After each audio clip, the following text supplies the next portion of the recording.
obviously I'm not Lori. I'm logged in as Lori, but I'm not Lori. Lori's taking care of family. And since this is kind of our MOI meetup one, she asked if I would do it. But I will say let's all do it together. How about that? Because this makes me nervous to be the one doing this, especially in a Zoom format, which is not my comfort zone. So everybody, can you agree that we'll all chime in together and help make this a really good MOI meeting? That would be good. It will help me too, just to be more comfortable. If you're willing, I mean, I'm all for agency-based stuff, but if you're willing to come on camera and be there. I did something wrong. I can't see anybody. Oh, there. And talk and be here and let's do this. I see Barbara, Melissa, Amber. I never know if we go into others. Well, good. How do you guys usually start? Do we just jump in? Is that how it starts? Yeah, I'm trying to remember what Lori usually does. She does something. I told Lori she makes it look easy, and it's not nearly as easy as Lori makes it look. So let me warm up. I think everybody here, people that are usually here, is that true? I just want to make sure I catch somebody who's here for the first time or who's wondering about MOI groups and how they work. I see Shari. So if you're here for the very first time, or here for the MOI meetup part, raise your hand and just let us see you for the first time.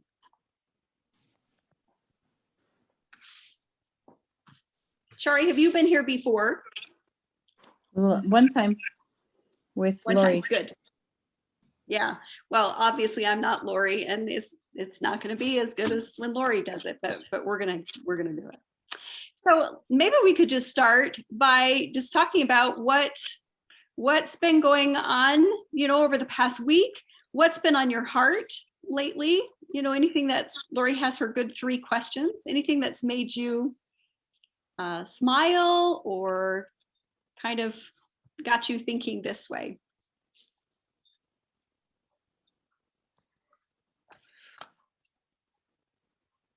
I know, I was kind of feeling, I don't know, I was just focusing on negative things at the beginning of this week. You get in those up and down cycles, and I was down here and I just was like, I need to get out of this.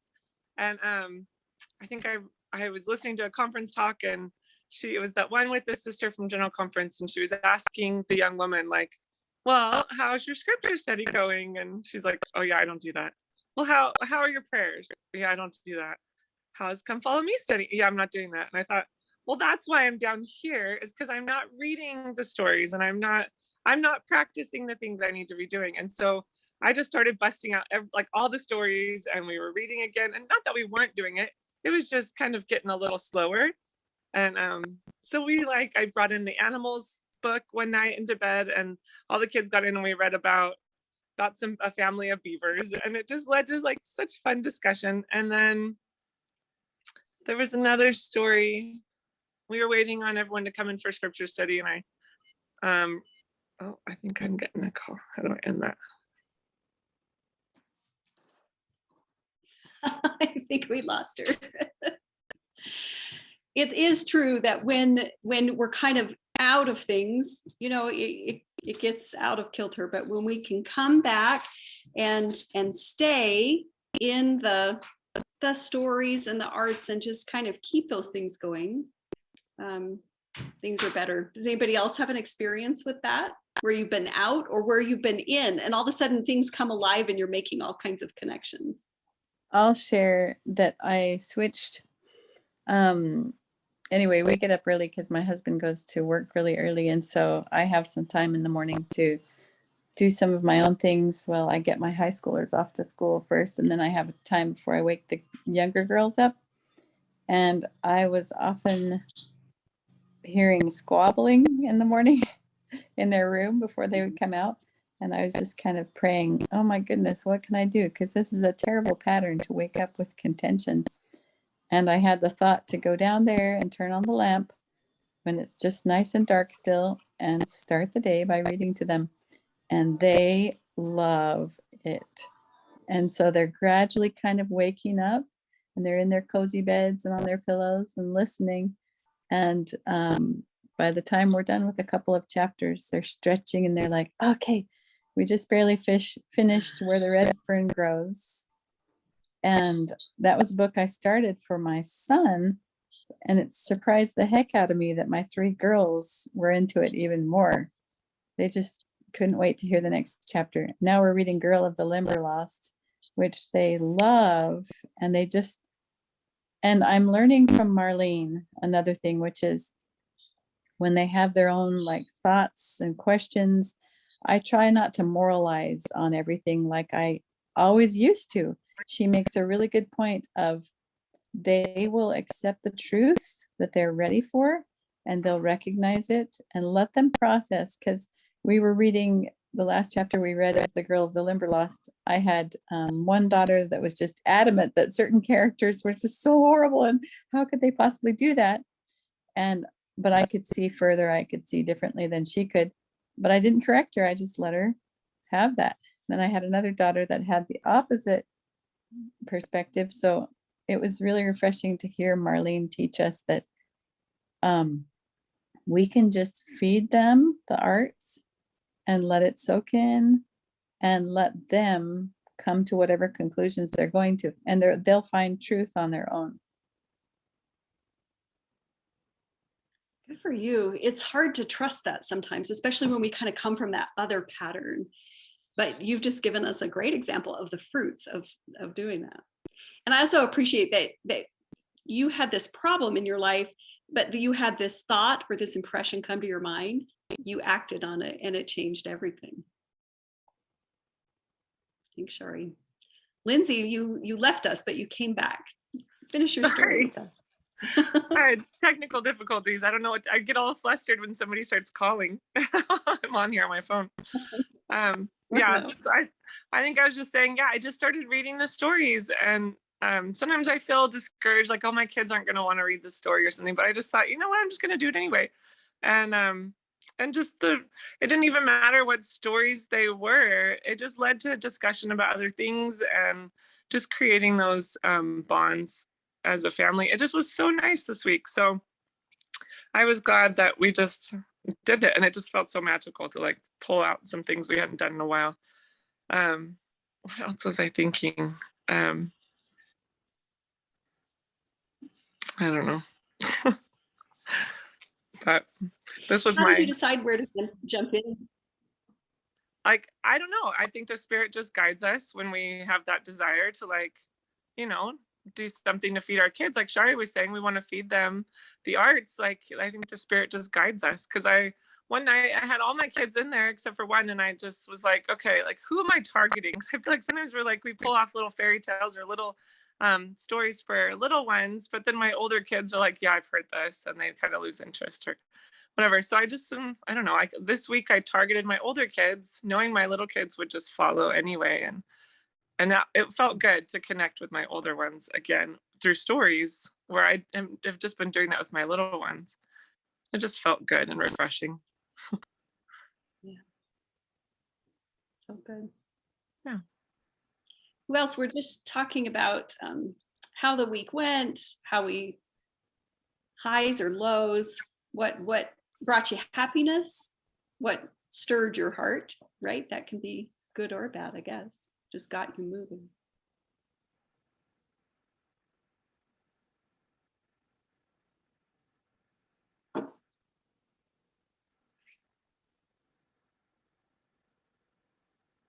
Lori always says we're supposed to wait for a long time, so I'm just doing it.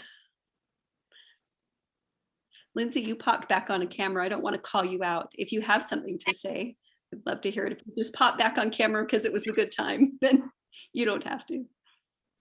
So just finished my lunch. Lunchtime out here. I was starving. I'm like, I'm not going to eat very nicely, so I didn't want to be on camera for that. But no, I kind of felt the same way this week. I needed that reminder that you have to connect to their hearts first. because I think the season's changing, you know, we're getting into warmer weather and we're all starting to get trunky, you know, if anyone follows like a homeschooling schedule and they're getting ready for summer, that's how we've kind of just been. We've just been kind of getting trunky, and I think we just get just kind of worn out and mentally tired of the same old, same old. And I realized that too this week. We were just doing that final push that I was kind of just forgetting to connect with them and build that relationship with them. So I've kind of just been having that same week of, okay, what can I do to reach them and not worry about pushing through a curriculum or anything like that. So we just had a lot of good conversations this week with, you know, my family, and just changes that are coming with the new season. And you have to put that first. And I've been going back through the Catch the Vision, and that's really it's just putting it out there. Let them, like I said, find their own truths, let them have a say. I said with some changes we've got coming up, and it was different. We approached it differently with our kids this time, as we actually kind of had a conversation with them about how they saw that this was going to change, and what good did they see would come out of it, and what did they think would be our obstacles or any negatives. And it's funny because even at 9 and 11, you forget that they have their own thoughts and they have their own opinions. And it's just been a much smoother transition, because when we moved to Tennessee from Arizona, they were 6 and 4. And it kind of just rocked their world, because we're like, this is the decision, we're moving, we're doing it. Thank goodness kids are resilient, you know, and they can bounce. But now that they're a little bit older, having conversations with them about, and we're not moving, don't, if that's what you're thinking. I saw Lindsay, she's questioning. No, just having that conversation and letting them have a say, like they're part of the family and part of that process. And it's just, like I said, it's just opened up a lot more conversations, because I think they feel the value of their position in our family. So that wasn't probably helpful, but that's where I am. And that's so important. It's easy to forget sometimes, but to let children share their thoughts and feelings and have a voice too. I personally need to stay in the Catch the Vision all the time. You know, I find that my experiences are different when I've been out of the Catch the Vision for a while, and then, you know, try to go along and do my thing. But when I come back into Catch the Vision, those ideas just show up, and those thoughts come just right when I need them, which is the beauty. I think that's the point of having a reservoir of things in us, is that it pulls up just when we need it. I have something. We talked a little bit last time. Oh, good, Shari. I'll share something that was a big success. I was having the prompting to give my girls, because my homeschool girls are 12, 10, and 8.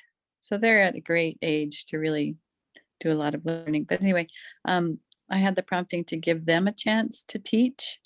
And I was kind of spinning that around in my head for a while. Well, I finally acted on it. And yesterday we had a family over with 4 little girls that range from age 8 down to a baby.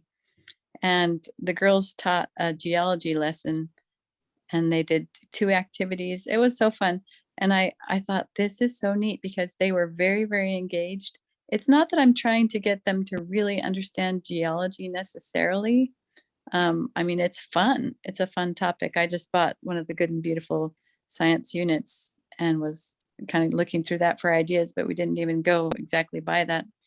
The point is that something in it was more about them taking the initiative, being leaders, being servant-hearted. Does that make sense? We did painting, we did clay volcanoes, we sorted and classified rocks. It was a lot of fun. They were here for an hour and a half, and I tried to step back and have my girls run everything as much as possible.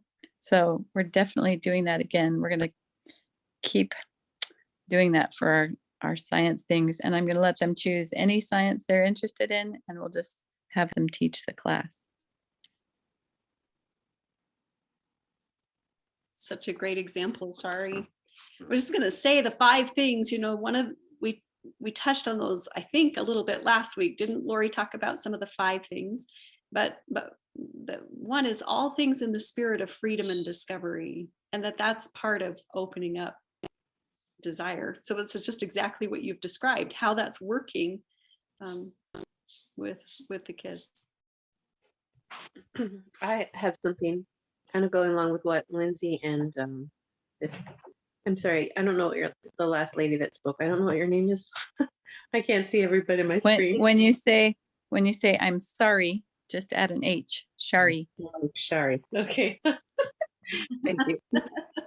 So I this week, the last few weeks, I was really focusing on math for my kids. And so they were just, I felt like they needed to have some math. So we were working on teaching textbooks, which isn't like super intense, but I'm like, okay, this will give you something to work on, right?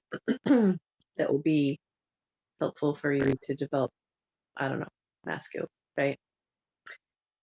But it started to get really arduous really fast. Like just, oh, math, okay.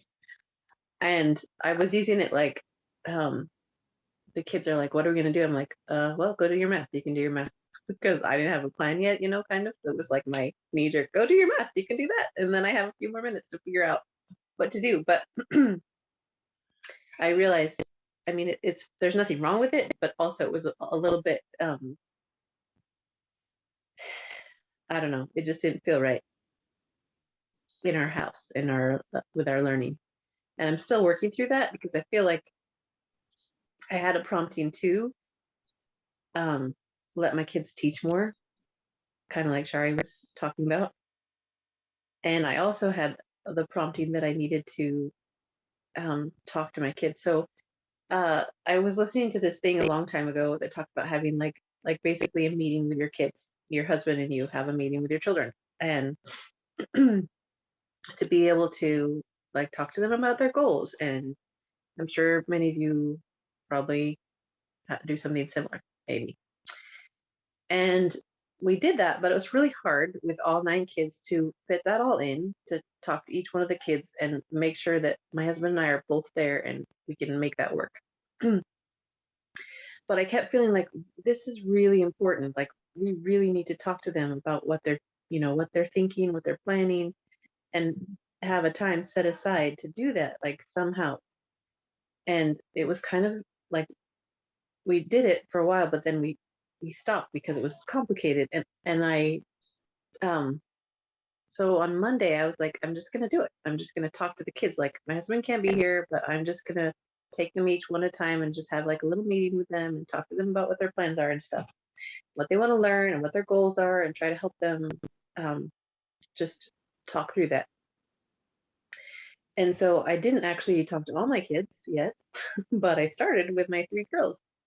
And it was a really positive, like so great. Like first of all, it was really cool. I think maybe I just needed to have that conversation with them one-on-one, because they were able to open up to me in ways that they might not have if my husband was there, and talk to me about stuff that was on their heart and mind, and like talk about their plans and what they want to do. And they were excited. And it was like we had this great conversation for all of them. I did with all of them. And then especially the middle one of the oldest 3, she's a little bit more just closed off. Like she doesn't open up very much about her feelings and thoughts and what she really wants. And that it was really great to have that time to just with her, to focus on her and ask her about her feelings. So that was super positive. And at the same time, I've been having this thought about how can I incorporate music more into our education, because I want them to be able to experience music in as many ways as I can, and music is not my strength. So I was trying to think of different things. And for a while I've known about this choir, the Millennium Children's Choir. And it's in several different states. it's kind of, it's not like an LDS choir or anything, but it's affiliated with the church as far as like I think the people involved. Anyways, and my sister's kids are in it, and I was like, I wish that they could be in this choir.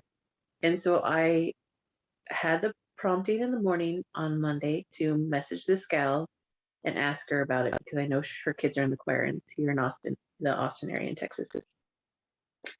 And so she's like, well, you should totally look into it. And, you know, I think it starts, the next semester starts in August. And I was like, ooh, ooh, ooh. So I looked at the website again and I was like, okay, it starts in August. It's kind of expensive. And she's like, they do have scholarships. And I was like, awesome. Anyways, all these things. But then they meet and practice on Thursday night, which is the same night as our activity that we have for the kids for church. So I'm like, that's not gonna work. So then my sister called me about this just a few hours later, and the registration wasn't open to like do anything about it. She messaged me, she's like, it's open. I think today you should look into it, see if you can find it out. And I was like, okay, I went back in, I'm like, oh, it is open, but I'm like, but it's still on Thursday. And then I talked to my husband and I was like, I just feel like I should keep pursuing this. So anyways, I talked to the bishop and I was like, is our activity going to change like randomly anytime soon? He's like, yeah, actually 90% sure it's going to change in a couple months. I'm like, really? And so I'm like, that's fantastic. And so then I'm like, okay, I think I should ask them about scholarships. And so I emailed them and they were like, just fill out this application. And I filled it out and then they like sent like almost like within an hour, I got a response back. Yep, you guys can have a scholarship. And like, it was amazing. So all my kids got signed up for this choir that wanted to be in it. And the one that I was really thinking about was my second oldest daughter because she loves singing. And I was like, this would be a great opportunity for her to like do something that's just for her. But then some of my other kids wanted to be in it too. So that was great. And I was like, that was all just so awesome. Like it all worked out, like totally like promptings that I got, things to do. And I, like Lindsay was talking about, like sometimes you just have to like, you know, I think we get so regimented sometimes and this is what we're doing. And then we don't, maybe we ignore those promptings that we have. So that was really long-winded, sorry ladies, but I was like super excited about those two things this week. And then also the same thing that Shari was talking about, I feel like we've been having our kids teach a lesson every week, and I'm like trying to figure out ways that I can give them more opportunities to do that, because I realize it was a little bit scary for my son to teach the family evening lesson, and he was like really stressing about it. I'm like, why are you stressing? I don't understand. This isn't a big deal. Trying to like, anyways.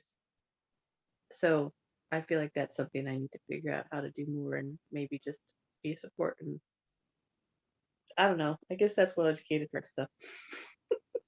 It is. It is. I know I'm saying too much, but I need to say something real quick to Ida, because we sang in MCO, my kids and I, and it was an awesome experience. We're not in it currently, and I do have some of the outfits. So if you want to private message me, I'll let you know what sizes I have and make if you need them. That'd be so awesome. Thanks, Shari. Look at this. La, la, la, la, la. Look at these magical things happening. You know, Ida Mae, you said it, and I think it was a wonderful story. And I don't think anybody can talk too much. Please share whatever you feel that you want to share. But Ida Mae, you touched on this, which is we're increasing our capacity for light. And that comes, I think, from having that soft, open heart. And then when that's there, I mean, that's one of the fruits, is all of a sudden, you know, you're getting more little nudges to do this thing or try this thing, and then these connections are being made, and that happens to us, and it happens to our children, and it happens to other people. But that's an increased capacity for light, and it's beautiful when you begin to see it happen. I mean, that really is the fruit of what we're doing together in Well-Educated Heart, and specifically Mothers of Influence. That the whole purpose of Mothers Influence is to bring women together to lift their hearts and to increase that capacity for light in themselves, but in the world too. you touched on another thing that if it's all right, I'll take a minute and just share this. I was on a phone call with Marlene and she shared this story, and then it got connected with another thing that had been on my mind. So these two things go together. She was talking about, if you look at the Savior as a model, if you look to Jesus Christ as a model, you look at the stories and the way he interacted with people, it was seldom goal oriented. The goal was always, we're going to go from here to here. We're going to do this and this. And sometimes the disciples were very focused on the goal. But the things that happened were what we might have considered the distractions, that on the way here, somebody came and did this thing, or the boat is having a terrible problem, or people are walking on water. Those are the distractions, the side things. And the reminder that beautiful things happen in the distraction, or what we consider not the main event. And it takes an open heart to recognize those when they come, and to let them develop and be what they're going to be. We're going to learn something from that. So that connected with a post that I had made. I had just had my own Mothers of Influence meeting at home. And I've been doing it for 7 years. I've been hosting him in my house for 7 years. I was just saying, I always get nervous. I always feel worried. And you just have to kind of push through that. But at the end, I always feel thankful and grateful that these women came, and the things that we shared and did. And that was so evident to me in this last MOI meeting. We used to go till like 2 a.m. and I that's ridiculous, but we were so empty in those early times when we first started. We just came together and we just could not get enough, as we talked about the things we were learning, as we just fed each other. So we finally had to put a cap on it, and we start at 8 after kids are in bed, and we usually go to about 11, and people trickle in and out, as their schedule suits. But I've noticed this pattern. Usually we do all the things that you would normally do, which is, we talk about the Mother's University, and we have these things. Beautiful conversation happens there, but it's the side conversations, it's the little things that are the most impactful, I think, in those MOI meetings. What we're talking about in Mother's University, what we're learning about Catch the Vision, all those things prepare us, I think, to better be able to grasp these side things. So usually that meeting kind of ends. Some people go home, and then the women left have these wonderful conversations. I see that pattern here too. You don't always come into these meetings with a very specific, this is what we're going to do and talk about. And Lori is so gifted. Lori is a facilitator, and Lindsay is a facilitator to watch, because she's facilitating conversation and she's helping those things come up. But those distractions, those side things, I call them distractions, but you guys understand they're not, right? They're not. They're what we might perceive is where real things happen. So I had said MOI is kind of like a heart hospital, that you come, and when conditions are just right, and we're able to just be a little bit vulnerable with each other, that's when the spirit of what we're doing together really can multiply and magnify. But it isn't always right where we're going. And that's true with our children. It's true with our interactions with other people. If we can kind of let go a little bit and trust that we've got what we need, and we've got that capacity to hear and know, life can be better, and we can do and be and lift in ways that we weren't even expecting to do. So I do this. My children are behind the camera laughing at me, but I can't help it. It's just what I do. I was gonna say Lindsay? too. Sorry. Oh, I had to go ahead. No, go ahead. Ida May. Okay.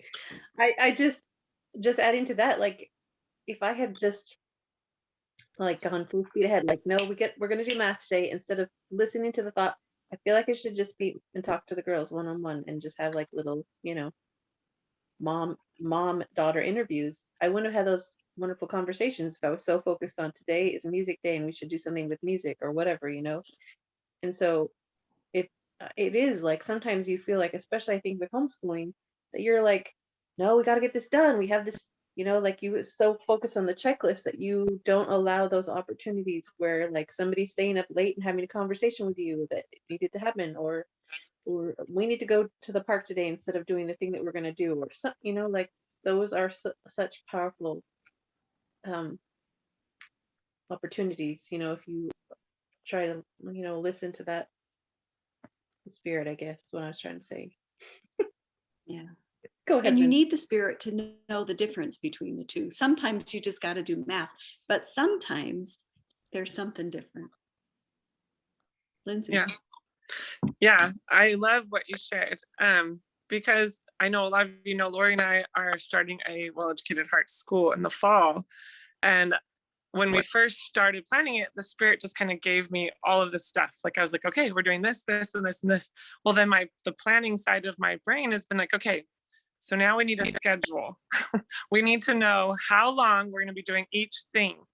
And every time I write it down, like I want so badly to have this schedule. And every time I write it down, it like doesn't feel right. So then I like redo it and it just doesn't feel right. Like none of it feels right. I can't seem to make it work.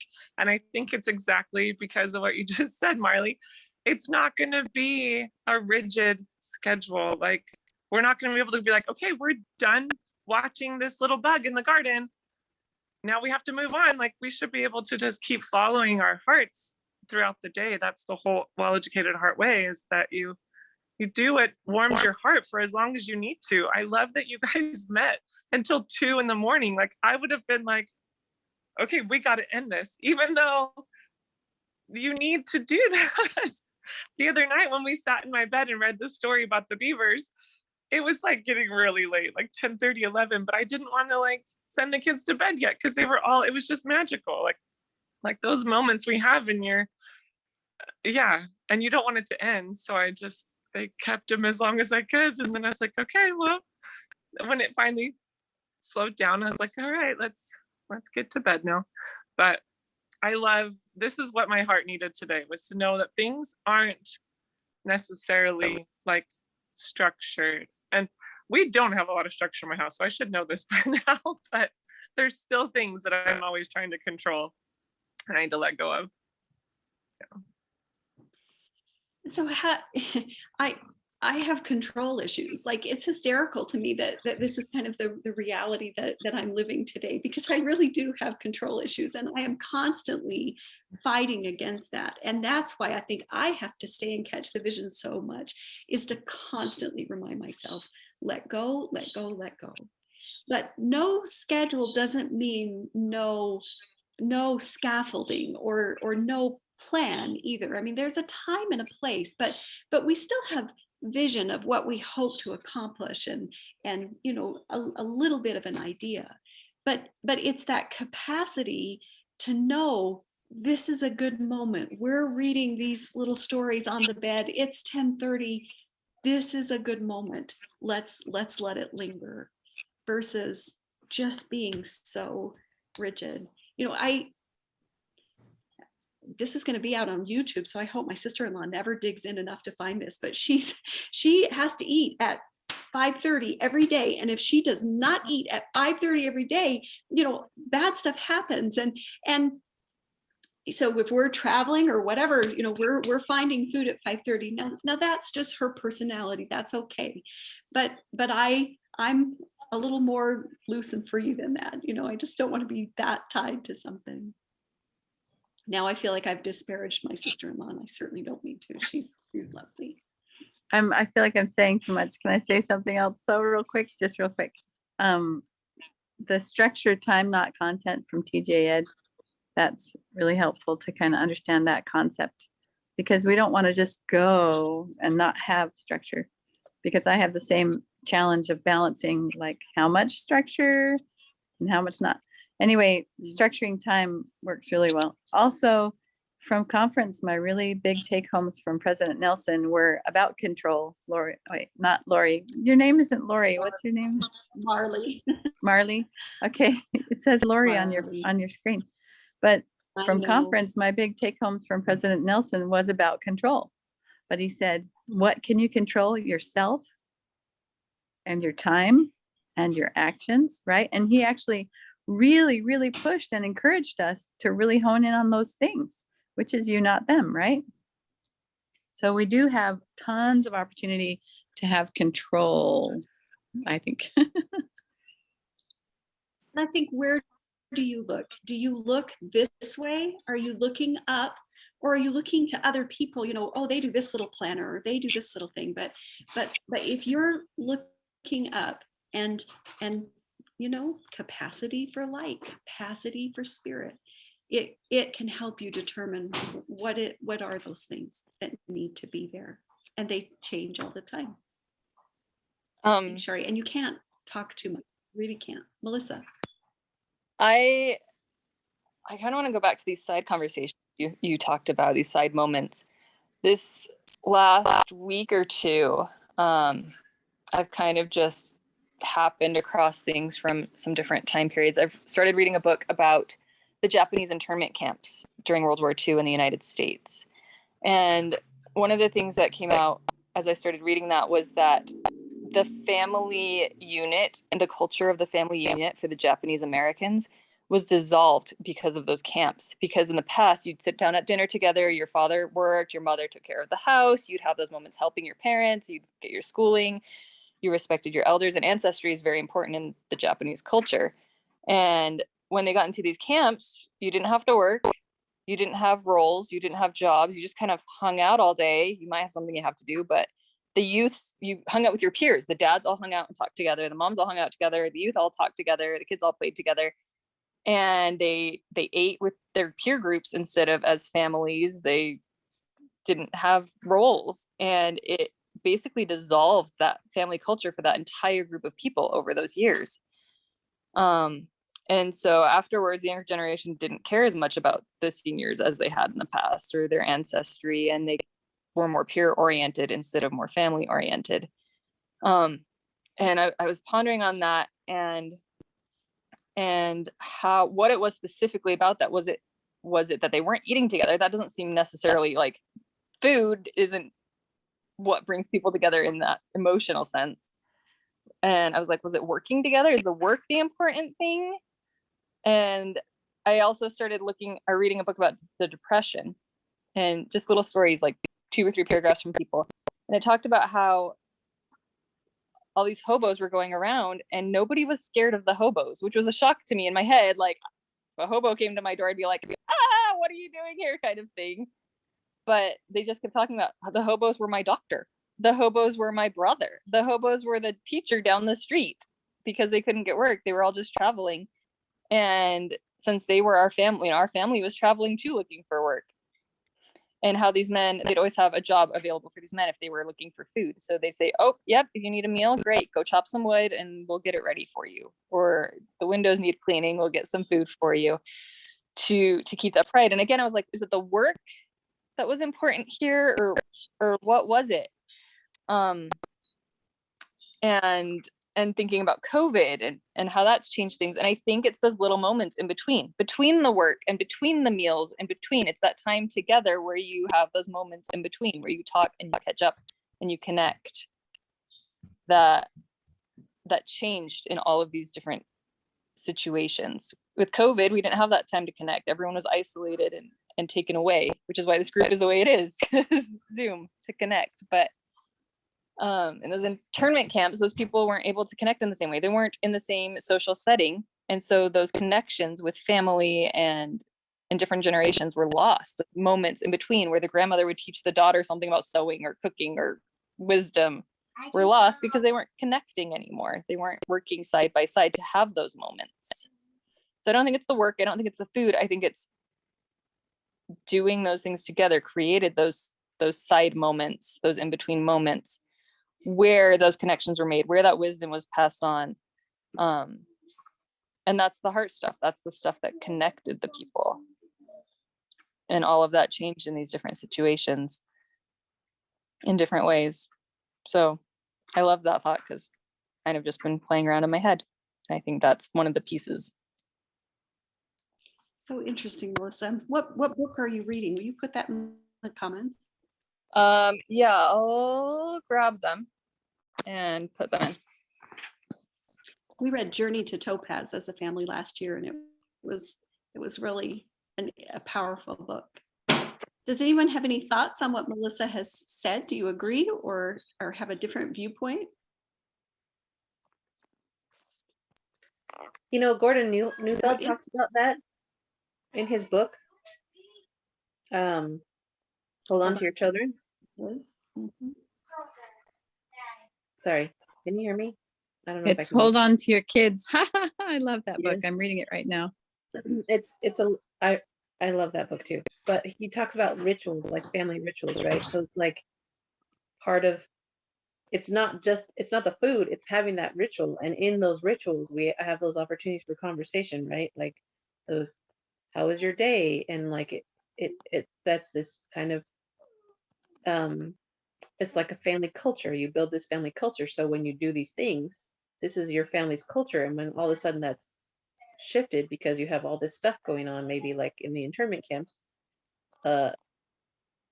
you lose that culture, right? That identifies you. I am a Simmons because this is what we do as Simmons. We do these things. We have, we always eat dinner together and we always set the table and we all, like all those little things built together, taken together, help to build that family culture. Anyways, I think too, obviously part of that is the conversations and the interactions that happen in the midst of all of that sort of structure, like, but that build this culture for your family. There's wisdom and those things that are in place. I guess the question is, do we have things in place that are just in place to be in place, or just there? You remember Marlene tells that story about how the grandmother used to cut off the ends of the roast, and so the different generations do that. Do we do that just because it's always been done that way, or do we do it because our pan is too small, or because there's purpose in it? And every family is going to have to determine what is the thing for them. What do they need, and what do we need, and where can we be flexible, and where can we hold our ground? Melissa, did you come back and want to say something? Oh, nope, sorry, my mic. Maybe not. Okay. I think sometimes we don't even realize what those things are for our families until they're interrupted. So we had a really busy week a couple weeks ago, and there were probably 3 or 4 days in a row where we didn't eat dinner at the table, because we are like dinner at the table all together every night. And we've just done that since the kids were little. And so there was like 4 nights where it was like, here's your dinner, like bye, and like sending kids off with rides and splitting up, and we all had different things to do at the same time, and it was just kind of chaos. And I recognized that it was different, it was chaotic, but I didn't know if my kids would really pick up on it until like the 5th day. And my 11-year-old son was like, when are we gonna have a real dinner? I can't do this anymore. He was gonna have a breakdown, like, this is not okay, Mom. And it just like, got me, because I was like, you're right, like this isn't okay. So even if we have to eat at 4, or we eat all together at 8, whatever it is, we will have a good meal all together at the table, because that was so important to my kids, because he voiced it, but I know the other ones probably felt it too. So sometimes we don't even realize how important it is to our family and to our children until it's not there. So like when we travel, that always disrupts things too, and they think this is weird, I don't like it. So sometimes dinner at 5:30 every day, no matter what, can be a comfort. It can be that ritual that brings security, and that feels right. Just know why you're doing it. I loved can I say that? I loved COVID for that reason. I didn't love COVID. I appreciated the opportunity to all be home together because it forced us to evaluate, why do we do it? What's our purpose? What stays, what goes? And allowed us to see that. So even though we're isolated over here, we were more connected in a home kind of way. Now I'll say I'm an introvert in a family of introverts, and that maybe wasn't the case for everybody, but it did give us pause. I hope it did for you guys too.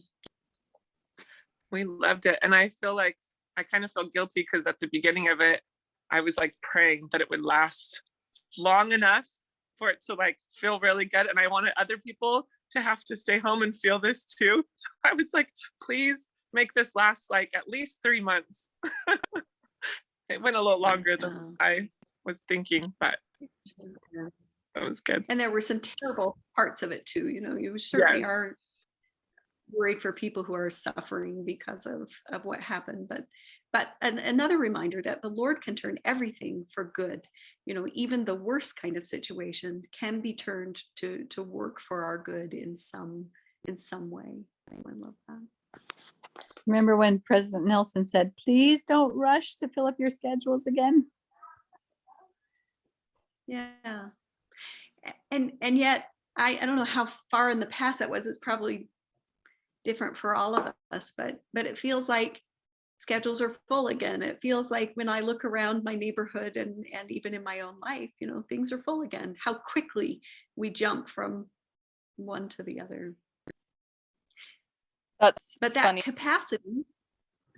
Sorry, Melissa, go ahead. I was gonna say it's funny, Lindsay, that you brought up meals and whatnot, because we just hit a busy season. We've been slow because my kids have been little, so we haven't had a lot to do. But as they get bigger, we were traveling last weekend, and this week we had 4 events in the evening, just with the seasonal things my kids are doing, the sports right now. 4 nights a week we are out of the house. And that kind of hit me really hard. I'm like, oh my gosh, I don't know how to do this, because we've like, usually it'll be like, oh, we have one night where somebody has something possibly. And all of a sudden I'm like, 4 nights in a row for like a month. How am I supposed to do dinner? How am I supposed to do this? This is very, very new for us. And it thankfully is not like a year-round activity, but maybe all these thoughts are coming because I just need to be more intentional about what those times are in our family and what that looks like in our little family culture and whatnot, because we haven't had to evaluate it because we haven't had those issues before. That schedule. And a family is always changing and growing, right? As your kids get older, there are different things, younger kids too.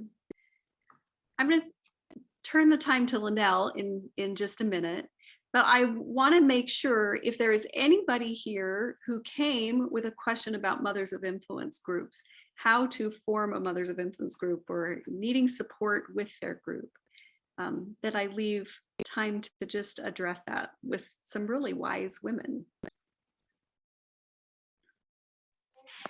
How do you get that connection? How did you meet together with your ladies for hours and not feel like you were burdening them? You know what I mean? Like, I guess maybe part of that is if they're ready for that, need it. We really just met for 2 hours, and then no one wanted to go home. is kind of how that happened, but that grew. It is why we say, I mean, my MOI, we call ourselves the originals. We're the guinea pigs, right? And we started with 2. It was Jen Goostrey and Marley Billings, and then that became 4, and then that grew from there. But it started small, Ida May, and I think that is why we preach that so strongly, is start with just one friend and kind of establish the feeling of the group and establish, you know, what do you hope to accomplish together? And this isn't a book club, this is something different, and relationships and caring for each other is just as important as what we're going to read and study together. And it's setting that tone where then other women can come in and feel it. But it takes a little bit of a smaller group to set the tone for that. You guys have it here. You know what it feels like. It's just harder to translate in an in-person group. Relationships have to come first in that. And you may not jump right in with catch the vision. I always put a little catch the vision in anything I do, because I think moi is empty without it. But then I try to ask the women, you know, what are you needing right now? Look over the resources. What speaks to you? And then we kind of decide together. You know, sometimes we do Sally, even though Sally isn't for every woman, you know, life-giving home. Most women can easily relate to that, and it opens the idea of cultivating a different feeling in their home. Some women, you know, connect to just the arts, you know, they just want to create or do something with the arts. But it's starting small and finding that. Sorry, now I'm talking too much. That's great. That's helpful. I don't, I never know if it really is, but I will say that we can help you one-on-one, you know, as you have a really specific question. No, I think what you said about like building connection first, I think that I mean, that comes all along in the process, right? But I feel like that is because our group, my group is so like, our little group is so little and so new, and we really don't know anything about each other. One of the ladies is, um, I just met her through the lady that emailed, you know, like I just met her through the map. And so I don't know really a lot about her, but I just love her. Like she just has this, you know, anyways. But I feel like that will be really helpful. And then just not feeling like we need to jump right into like the introductory course, and just like that we have, like you say, we can just have a little bit, Build maybe that even relationship. slides or something, you know, like around that. So that's good. I like that. Thanks. Build the foundation, build the relationship, get to know each other well, and find out what resources are going to speak to both of you and how to do that. And then throw in a little bit of catch the vision, and then you'll build up more. And don't give up, keep trying. Barbara. Can you hear me actually? Can you hear Yes. me? Okay. I just wanted to like tell you the things that resonated for me that you've said today. So thank you. Like one of them is that for me, I think I'm always going to be in catch the vision too. I just need those reminders, and I wanted to tell you that the thing that you said about Christ, and he wasn't always, you know, he taught these principles, but really he was just the things that were the principles seemed like a distraction actually. So I just wanted to tell you that resonated with me. I've been working in Mothers of Influence on really growing my own heart, right? This is the language of those things, but showing, growing my own awareness of putting beauty back into the world. And so we start our relationships in our little Mothers of Influence group too, on like you said, the relationships, but kind of there, you know, what are, like you started this Marco Polo or this Zoom today, like what touched your heart this week? What are you creating? What's bringing you joy? Has been really beautiful for me. And then I guess I just wanted to add that, like, in a different relationship that I have, it's not a Mothers of Influence friend of mine. The thing that really has been on my heart this week is my relationship with this friend, and what's happening in our relationship right now feels like a distraction. And I just wanted to point out that I hope, like, I'd even take your prayers for it, that if the things that we're supposed to learn from this element in our time together really, golly, I'm not saying this very well. Maybe this distraction moment is a time for that lesson to come across, you know, and I would say, like, Anyway, I'm hopeful for that. So that's what's been on my heart this week is this relationship with my friend and some stuff that she's going through. I feel like the thing that she's going through is an opportunity for her to learn what I've been trying to show her the whole time through such patience. Anyhow, I love that you guys are there for one another and the relationships that we have through Mothers of Influence. So thank you, ladies. Thank you, Barbara. Thank you. And I'm grateful that you're there for that friend and that you're not, just like Shari said, we don't have to moralize or talk about the end of the story. We just have to be there and let the experience speak for itself. And for sure you have our prayers for that. Thanks, Barbara. Linnell, I'm going to jump to you and hello, Lori. The real Lori Gavitus has joined us as well. So we're glad you're here. And Linnell, I'm just going to let you share whatever thoughts you want to share. Thanks, Marley.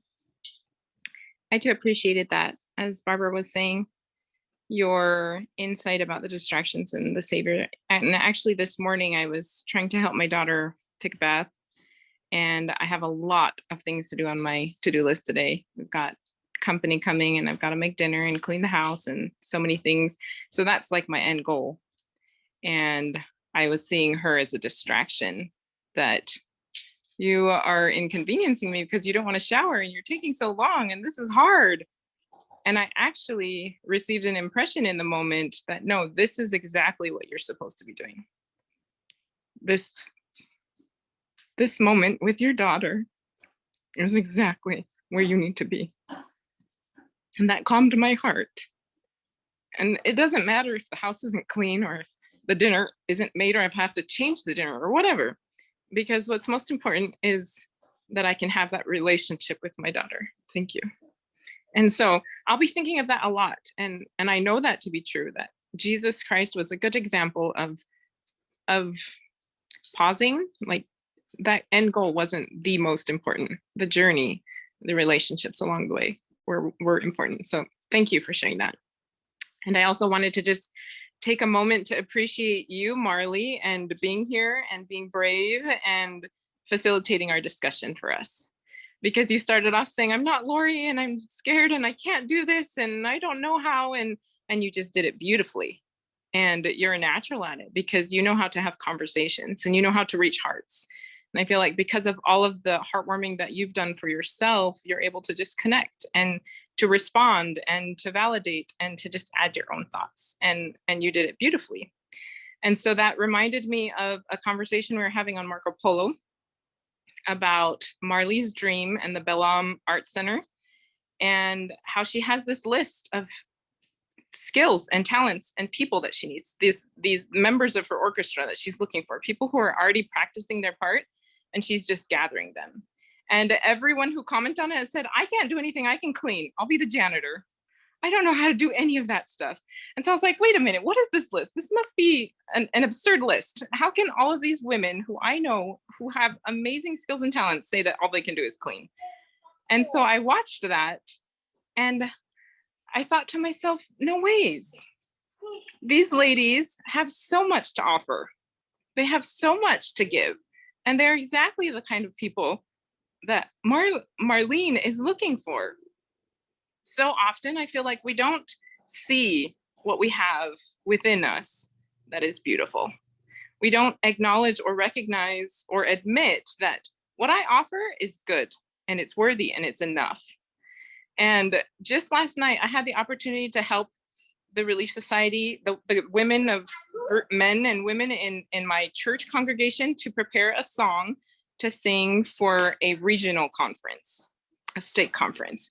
And I have had no education in conducting choir. I took band from 7th grade to high school. I love music.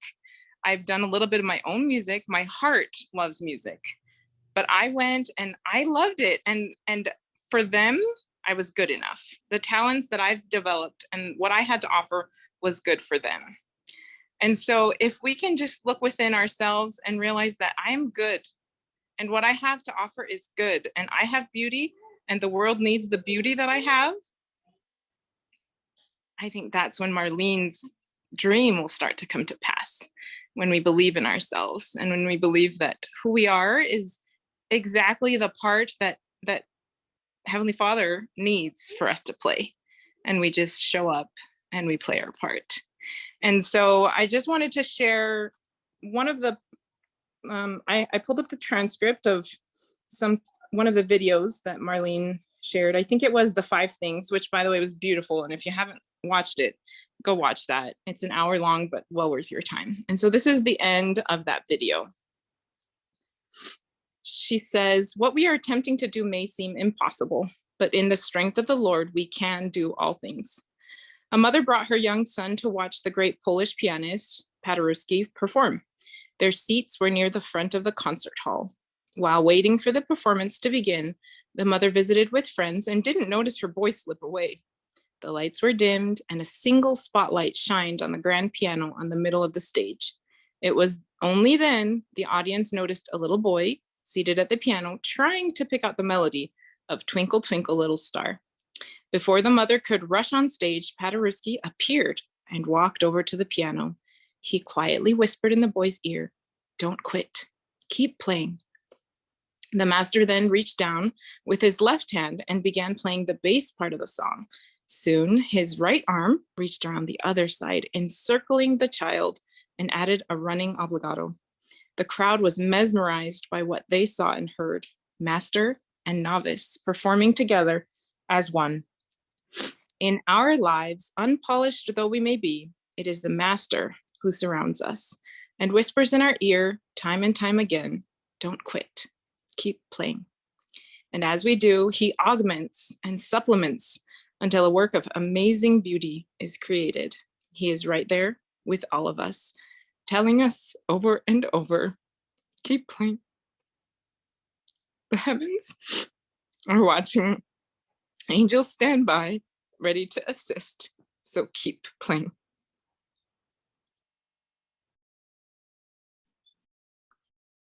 I don't even want to talk after that. I don't even want to say anything. Just that the implementation of all of these things comes from the hearts of mothers, and that you are part of those women, and in fact, very important part of the women. The things you're learning, the things you're experiencing as you increase your capacity for light, puts you in a position to do the things that God would have you do and needs you to do. So I share your desire to be the janitor, but I think that heaven has something more in mind, and you're preparing. Just don't quit, keep going. Linnell, I wish I could take you every place I go and just let you share what's on your heart, because you do it so magnificently. Even though that's not my talent, or maybe some of us here, we do have a gift that can be used in some magnificent way. And I'm just honored to be the little side person that gets called in at the last minute because there's no one else good, but to be able to sit and be here and do this. So thank you. I think we're gonna end, but if anybody would like to stay around and visit and talk, that would be great. I'd love that. And Lori, is there anything you would like to say or add? The real Lori Gavitas, before we go? No. Okay. All right. Have a good week. See you next week.